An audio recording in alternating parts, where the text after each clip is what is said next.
Don't like the cream, I don't think. Yeah, have the other end.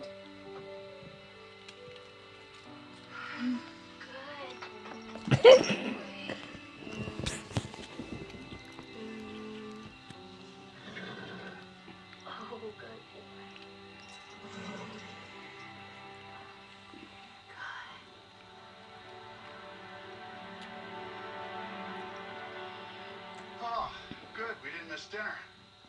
Do you ever? Yeah. That's way too much food on this plate. It's gonna choke. Now just a little bit, okay? Like this. There you go. So, did you see the truck?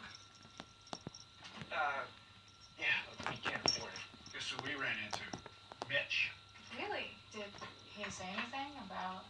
About Lou? No. He just talked about his job in Calgary and how good it was for him. Alright, it's got cream on that bit. Here, oi. I know you don't want to hear this, but your mom called you. Actually, she's coming in the morning. Amy, I told you this isn't a good time. I can only put her off for so long, Ty. It'll be fine. She's just coming for a few days.